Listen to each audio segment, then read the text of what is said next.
Sim, estamos online. Aqui é o Paulo César, PC, e esse é o Café Com.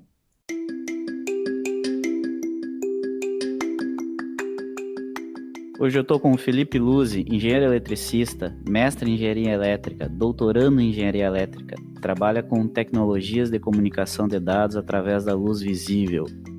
Então, oi Felipe, muito obrigado, Luzzi, por tu estar participando desse programa comigo, o segundo Café Com. Obrigado por ter aceitado o convite.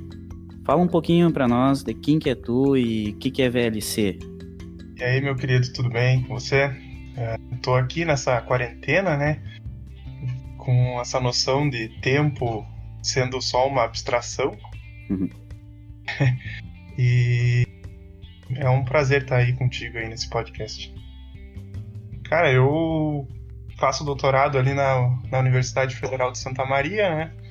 Trabalho com comunicação por luz visível, que basicamente é encontrar meios aí de utilizar a luz gerada pelos LEDs, né, como um meio de transmissão mesmo. Assim como a gente tem antenas de rádio, né, ou sinal de Wi-Fi, a ideia da comunicação por luz visível é usar a luz dos LEDs para uma comunicação sem fio aí. E para isso a gente trabalha na tecnologia que vai acionar esse LED, né? Então a ideia é usar a lâmpada de dentro de casa para comunicar dados, usar como meio da internet, coisas nesse sentido. É, isso aí, né? Desde streaming de vídeo, por exemplo, até enviar sinais de posição, né? Um dos problemas, por exemplo, que a gente tem hoje em algumas aplicações, tipo localização em ambientes fechados, né? É que o GPS ele não funciona muito bem. Você tem interferência aí das estruturas, e com a comunicação pela luz visível você poderia usar as lâmpadas dessa estrutura para jogar um sinal que não tem tanta interferência assim. Seria uma das aplicações, né? E claro, tentar jogar aí nas residências das pessoas, nas lojas e tudo mais, né?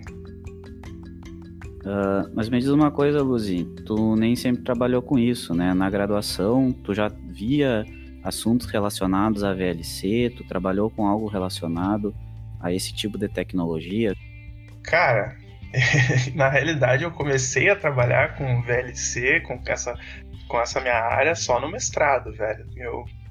Na graduação, assim, eu fui surfando aí em vários e vários tópicos até achar um que me interessasse, né? E acabei trabalhando com tudo mesmo. Acho que umas 3 ou 4 áreas da engenharia elétrica, desde sistemas de potência, processamento de sinais, até a parte de informática foi, eu acho.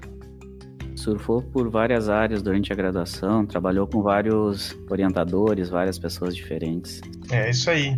Foi assim, uma batida, na realidade, né? Acho que uma coisa um pouco diferente, talvez, do que o aluno espera de iniciação científica, né? Hoje a gente tem alguns alunos que ficam, às vezes, 3, 4 anos da graduação auxiliando um aluno de doutorado ou mestrado, tudo no mesmo tema, né? Acho que o meu caso foi meio diferente. Eu acabei indo por interesse, né? Às vezes eu não tinha mais interesse numa área, eu largava aquele estudo e tentava buscar outro. Às vezes a gente fica muito amarrado a um assunto só e acaba não se permitindo a descobrir coisas diferentes, né? É, exatamente, né? Eu acho que a engenharia elétrica, ela tem um campo de atuação imenso, né? Que a gente não tem nem noção do alcance que essa engenharia consegue, aonde ela chega, onde ela pode chegar, né? Dentro da graduação, se você não tivesse essa vontade de tentar pelo menos encontrar outros nichos, você fica bem focado numa área só mesmo. Eu acredito que com certeza esse interesse que tu teve por descobrir coisas novas que te propiciou várias janelas, várias oportunidades ímpares, né? E isso eu acho que é uma grande qualidade para qualquer engenheiro, qualquer profissional, né? Eu acredito também que nesse contexto essa tua curiosidade acabou te levando para vários caminhos. E um deles que eu acredito que tenha te marcado bastante foi um intercâmbio teu fora do país, certo? Sem dúvida, sem dúvida. Né?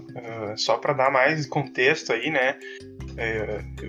Se não fosse essa mudança de de tópicos, vamos chamar assim, né, de assuntos a ser estudado, eu não teria, acho que, metade das oportunidades que eu tive do que se eu tivesse ficado num assunto só, né, ou auxiliando só um tipo de estudo, ou ter entrado num laboratório de pesquisa, né. Eu tive uma certa flexibilidade porque eu não era de nenhum laboratório, né, eu era bolsista do PET, né, então a gente teve essa flexibilização maior na iniciação científica.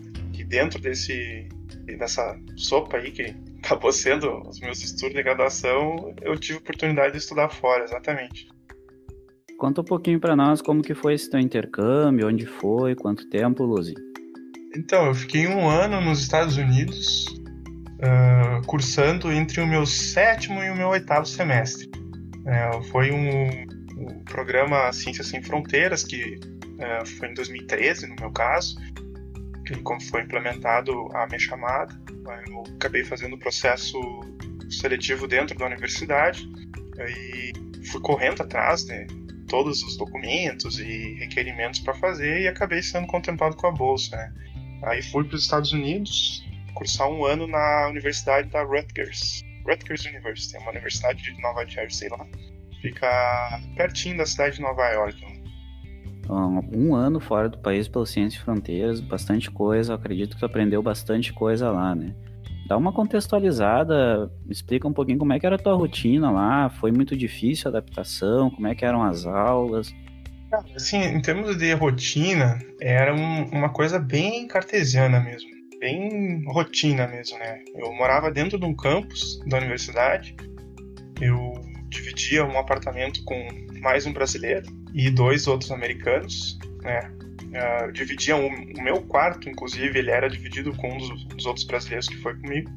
E a rotina, assim, tinham períodos de aula integral aí, de manhã e de tarde, né? Basicamente, aula de auditório. Muitas pessoas cursando a mesma cadeira, eles colocavam em auditórios, né? E as aulas eram bem estilo palestra mesmo. Você tinha lá o professor que estava dando aula para 80, 100 alunos, e muitas vezes esse professor acabava escrevendo um livro na disciplina dele e ele já estava ministrando essa disciplina há vários anos, né? Às vezes até décadas, né? As coisas foram girando em torno dessa rotina de aulas. Tinha um restaurante universitário lá, que era muito bom, por sinal, era um dos melhores dos Estados Unidos na época. E a rotina era assim, cara, bem parecida com a daqui, né? De uma universidade tipo uma FSM, assim. A única diferença é que lá, naquele caso, lá eu morava dentro da universidade, né? Aqui no Brasil eu nunca cheguei a morar na casa de estudante, né? Onde tu morou lá, então, poderia ser considerado como se fosse a nossa casa do estudante, assim, ou era uma coisa separada, como que funcionava? Então, a cultura americana, cultura estadunidense de universidade, ela tem bem enraizado dentro dela essa ideia do estudante ficar imerso dentro da universidade. Então, é bem comum que os alunos morem nos campos da universidade.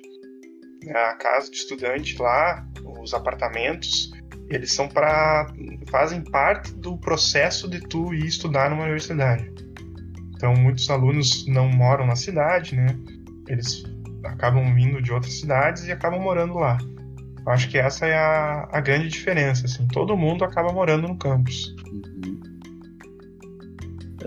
Eu acredito que essa tua oportunidade de ter morado numa casa com pessoas de diferentes lugares, numa comunidade com pessoas de diferentes lugares, pode ter gerado uma coisa que eu achei muito válido na minha formação, que como eu morei em casa estudante, eu convivi com pessoas de diferentes lugares, com culturas completamente diferentes, e essa convivência, né, tu se expor a essa troca de conhecimentos, eu acho que contribui muito para a tua formação pessoal, claro, para profissional também, mas eu acredito que tu crescimento como pessoa. Tu convivia com muitas culturas diferentes lá, tu teve esse sentimento também de agregação, como é que foi essa relação contigo lá? Cara, eu acho que isso aí foi uma das melhores experiências, assim. Quer dizer, uma das melhores características dentro dessa experiência. Que a Rutgers, ela é uma das universidades mais internacionais dos Estados Unidos. né? Tem gente de todos os lugares do mundo que vai lá para estudar, né? Então eu acabei entrando em contato pela primeira vez com culturas assim que eu acho que eu não teria tido a oportunidade se não fosse pelo intercâmbio, né? Eu entrei em contato com pessoas de praticamente todos os continentes habitados, assim, desde da Ásia, Oceania, bastante gente da Europa, né? Aí fica bem notório, assim, a questão dessa pluralidade, né, de conhecimento. Eu acho que a grande experiência tá nisso aí, né? Tipo, você poder compartilhar as coisas que formam as suas raízes, né? E também aprender muito com a cultura dos outros, né? Uhum. E a recepção dessas pessoas foi tranquilo, sabendo que tu era brasileiro? Como é que tu te sentiu lá em casa, muito fora de casa? Enfim, ninguém quis te expulsar? Cara, só teve um episódio uma vez que eu tentei assar não sei se foi, acho que era um bolo, alguma coisa assim. Eu tava entediado, nunca tinha cozinhado na vida, né? Ótimo momento para experimentar. Que ótimo momento para fazer um bolo, né, em outro país. E tinha um detector de fumaça, velho, dentro do apartamento. O detector, ele aciona quando ele sente o cheiro de açúcar queimado, velho. E, cara, foi um assim, ó, que lá acho que foi o momento mais constrangedor da minha história. Que tocou o alarme lá e um barulho ensurdecedor, veio o bombeiro verificar se não era alarme falso.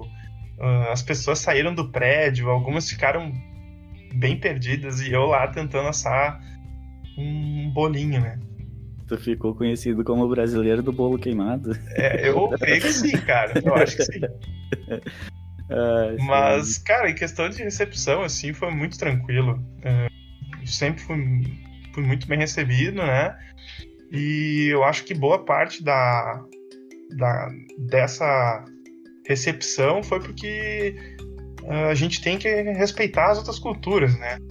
E se manter aí com um protocolo meio que universal, assim, de bons modos, de respeito, né? A gente é brasileiro, a gente gosta muito de abraçar os outros, né? E em algumas culturas o abraço, ele é um ato bem íntimo. Então você não chega abraçando, assim, as pessoas que você tá conhecendo, sei lá, na primeira vez da sua vida, né? É um pouco diferente, assim, eu diria, em alguns casos. Então, com esse tipo de protocolo, você lidar assim, você vai ser bem recebido. Agora, ainda mais agora, né? Abraçar não seria uma coisa bem-vinda. Com certeza. E tu não entrou pra nenhuma fraternidade, nenhuma irmandade lá durante essa etapa, onde tu morava lá? Cara, a cultura das fraternidades, ela é bem forte lá, mas eu não busquei nada sobre, né? E não procurei, também por desinteresse, eu acho, né? Mas o que eu sabia é que você tinha que ter uma turma dentro da universidade, né? A fraternidade, ela é composta por vários alunos. Geralmente lá eles preservam muito a turma com que você vai se formar. Então, para você entrar, tu tem que ter ano de ingresso, o ano que tu tá pensando em se formar, o ano que tu vai se formar. E como no nosso caso era só um ano, né? Eu acho que isso aí também gerou um certo desinteresse. Eu não fui muito atrás, não. Uhum. Lá a universidade não é pública, correto? Ou era? Como é que funcionava? Eu acho que eu não sei direito até hoje, né? Mas, assim, ela não é pública no sentido brasileiro, né? De que você faz um processo seletivo, passa para a universidade pública, né? E você não precisa pagar a mensalidade, né? Isso vem retido nos seus impostos, né? Vamos chamar assim, né? Uhum. Lá os alunos, a Rutgers é uma universidade do estado de Nova Jersey. Então, de certa forma, ela é pública, porque ela recebe investimentos aí do governo. Mas os alunos pagam mensalidade. Os cursos são todos pagos. Entendi, é meio que misto, então, o Estado deve fornecer parte da renda mínima para a universidade, então. Ela tem... ela é uma universidade estadual, se você olhar o nome dela, tá ali, né? Universidade Estadual de Nova Jersey. Tem vários mecanismos de desconto Para alunos, por exemplo, se você nasceu no estado de Nova Jersey, você ganha um desconto. Se você mora no estado de Nova Jersey, você ganha mais um desconto. Então ele acaba dando esse benefício regional, mas ela é uma universidade paga no sentido de mensalidade, né? Você tem que pagar pelos seus estudos. Sim. Não, como lá a cultura, digamos que é menos incisiva na questão da arrecadação de impostos, né? Então eles tiram de certo, tem que pagar do bolso para poder estudar, né? Basicamente seria isso. Isso aí. Eles têm até fundo de pensão, tipo, as famílias estão planejando ter filho, eles já começam a economizar dinheiro para a pessoa que vai nascer já ir para a faculdade, né? Tem essa cultura aí. É uma coisa bem diferente do que a gente está acostumado, né? Não, muito bom. A gente conversou um pouquinho sobre a tua vivência pessoal, né? Conhecimento de culturas e pessoas. Mas conta um pouco como é que foi a questão técnica das disciplinas que tu fez. Tu conseguiu agregar alguma coisa durante esse tempo no quesito técnico da engenharia? Como é que é a qualidade do ensino? Com certeza, assim, foi um processo bem desafiador, mas quando eu tava para ir viajar lá para os Estados Unidos, eu tava me borrando de medo, cara, porque eu achava que a universidade ia ser muito difícil, porque a cultura ia ser diferente, que a gente eu, no meu caso, naquela época, eu tinha um certo viés de que, por eu estar indo para os Estados Unidos, né, um país de primeiro mundo, aí, onde a ciência é uma das melhores do mundo, de que eu não ia conseguir dar conta do estudo, né. Foi chegando lá que eu vi que, cara, em várias, eu diria que 90% das minhas disciplinas, elas foram bem mais tranquilas do que as da universidade que eu frequentei aqui no Brasil, sabe? Foi uma coisa, assim, que me pegou bem de surpresa. Tinha ido preparado para ralar bastante, né? Não que eu não tenha estudado muito, mas com certeza, em termos de estudo, assim, não de aprendizado, né? Que eu acho que é diferente. Mas em termos de estudo, eu considerei que o meu intercâmbio foi mais tranquilo do que muitos semestres que eu fiz aqui no Brasil. As cadeiras aqui no Brasil me aparentaram ser bem mais difíceis, assim. Olha, e tu acha que isso chega a refletir que a gente tem um estudo de alta qualidade aqui? Ou tu acha que é mais difícil por causa do jeito de estudar? Como que tu encara isso? Cara, eu acho que em termos de engenharia, assim, a parte teórica e a prática também, aqui no Brasil a gente tem uma cobrança muito maior. No sentido das disciplinas que a gente faz, pelo menos na minha universidade federal que eu estudei, né? O aluno ele é bem mais cobrado, né? É bem mais desafiador você passar numa disciplina aqui na universidade que eu frequentei aqui no Brasil, na UFSM, do que foi para mim lá nos Estados Unidos. Então eu diria que em termos de conteúdo e estudo mesmo, né? É uma coisa que foi bem impactante para mim. Não sei se foi pelas disciplinas que eu peguei, que lá tem muito... algumas disciplinas elas são bem teóricas e elas são dadas na forma de palestra. Eu tive disciplinas aí com 100, 120 alunos, então era uma coisa bem... Para te poder dar aula para 100, 120 alunos, tu tem que ter todo um sistema meio fechado, né? A gente tinha provas, tinha o exame, tinha a lista de exercícios e era isso, né? Tu já sabia o que tu ia enfrentar, né? Eu acho que aqui algumas disciplinas tinham menos alunos, tinham mais liberdade. O professor fazia mais trabalho, tirava um pouco o peso das provas, né? Mas eu vejo que aqui no Brasil ainda o professor ainda consegue flexibilizar mais isso, né? Eu acho que por ser uma turma grande, é difícil de tu ter uma relação mais próxima do aluno, né? A metodologia está fechada e é aquilo mais enxuta possível, acredito, justamente porque as turmas são muito grandes, né? É isso aí, é isso aí. Só uma coisa que eu notei que foi bem diferente, né? É que eu tive a impressão que lá nos Estados Unidos, eu sou da área de engenharia elétrica, né? Eu tive a impressão que as disciplinas lá te forçam a escrever mais. Existiam alguns trabalhos, alguns pontos extra classe que você tinha que fazer uma redação. Isso em matérias de viés técnico, né? Matérias que às vezes eram bem matemáticas. Eles tinham os reports que eles chamavam, que era você fazer um exercício, por exemplo, aplicar uma fórmula ou escrever algum exercício, mas na forma de um report, né, com introdução, desenvolvimento e conclusão. Eu acho que lá eu escrevi mais redações lá nos Estados Unidos do que vários semestres que eu cursei na engenharia aqui no Brasil. Uhum. É interessante essa metodologia. Uma coisa que eu saliento muito com os meus alunos aqui, que a oportunidade que a gente tem nesse campus, que as nossas turmas são pequenas, né? Turmas do meio do curso para frente, geralmente em torno de 20 alunos, e é uma coisa que ajuda muito a formação, porque tu tá muito próximo do professor. Tu consegue uma troca de conhecimento muito, muito mais próxima, né? E isso favorece a formação, eu acredito, né? E isso que tu falou na cobrança da parte de relatórios e na parte de escrever mais, quem sabe até é um déficit da nossa formação, né? Porque a gente é obrigado, como profissional depois, escrever relatórios, escrever notas técnicas, né? E uma coisa que a gente fica muito preso é na aplicação da fórmula, é no conhecimento técnico específico, né? E a gente acaba perdendo essa visão mais ampla da solução do problema como um todo, né? Quem sabe é isso que eles querem fomentar mais com esse tipo de atividade.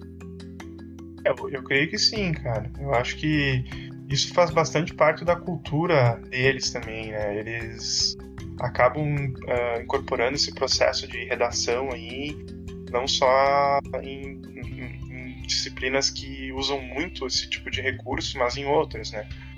Eu imagino que só tem redação na engenharia elétrica, deve ter em outros campos que a gente talvez ache um pouco estranho aqui no Brasil.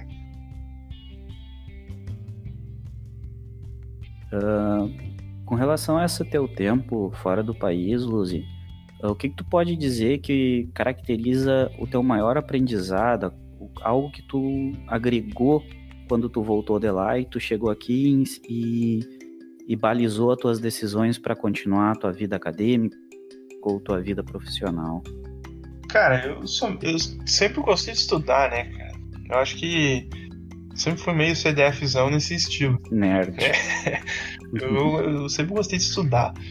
Então, quando eu fui para lá, uma coisa que me fez mudar muito foi que eu acabei vendo como eles estudam, né? Ou como o sistema da universidade lá é desenvolvido numa forma que apresente um jeito de estudar diferente, né? Essa questão de fazer as redações, a questão de que os exames lá são obrigatórios. Acho que aqui no Brasil talvez isso não seja uma cultura muito aplicada, né? E lá os exames são obrigatórios, né? Você tem a semana das finals, que eles chamam, que todas as disciplinas da universidade inteira vão aplicar os exames naquela semana e o aluno tem que se virar. Ele tem que arranjar a forma de fazer as provas, de estudar todo o conteúdo, né, dessa semana de exames aí. E ele não tem escapatória disso, né? Não importa se ele for bem na prova 1, na prova 2. E eu acho que, cara, a minha forma de estudar lá foi o que reforçou muito a minha vontade de fazer mestrado depois do doutorado. Eu saí do meu intercâmbio com essa ideia, né? De poder continuar estudando, continuar aplicando aí conhecimentos e aprendendo mais, né? Por causa desse contato, dessa cultura diferente aí de estudos, essa cultura diferente de universidade. Uhum. E muito bom. Tu tu falou da pós-graduação, quando tu fez teu mestrado, teu doutorado, tu teve uma formação acadêmica, pelo que tu falou, né? E que foi bem heterogênea, né? Tu migrou por várias áreas, tu buscou diferentes orientadores, diferentes projetos para trabalhar. E quando tu estava durante a graduação, passando por essas áreas, tu já conseguia prever ou pelo menos traçar metas que tu queria fazer pós-graduação ou que tu queria ir trabalhar? O que tu pensava quando tu estava na graduação com relação a depois de formado? Cara, eu não tinha a menor ideia, velho. Sendo bem sincero, assim, eu terminei a minha graduação trabalhando com sistemas de potência e proteção. Eu trabalhava na parte de proteção, muita simulação, né? E acabei fazendo uma mestrado em eletrônica depois. São áreas totalmente diferentes, né? O que mais me despertava interesse em estudar uma área, né, era a capacidade de eu aplicar os conhecimentos mais genéricos assim, na engenharia. Eu acho que isso é uma coisa que caracteriza muito a minha forma de seguir aí esses estudos. Pegar aqueles conhecimentos que a gente vê lá no quarto, no quinto, no sexto semestre e desenvolver uma ideia em cima daquilo, né? E mostrar que com o que se aprende, né, com a matemática que se aprende lá na metade da engenharia, tu consegue tranquilamente desenvolver aí problemas de várias áreas diferentes. Acho que isso foi uma coisa que me marcou muito assim, na minha formação, tentar buscar essa capacidade aí, né?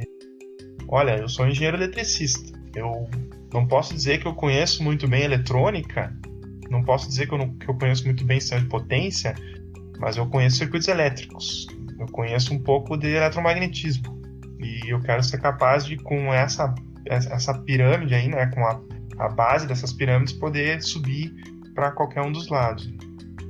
É bem isso mesmo. A gente tem que entender um pouco de tudo para poder resolver um problema de diferentes formas possíveis, né? Poder propor soluções diferentes. Eu acho que sim, cara. Eu acho que quando tu abstrai o conhecimento do básico, né? Quando aquela coisa básica começa a fazer sentido para você, você começa a fragmentar, a despedaçar os problemas de engenharia, né? Dentro dessas caixinhas aí do básico que você aprendeu. E quando vê, você aplicou, você resolveu o problema, né? Usando aí conhecimentos bem genéricos lá dos semestres da metade do curso para frente. Uhum. Essa é a grandiosidade da engenharia, né? Muito bom.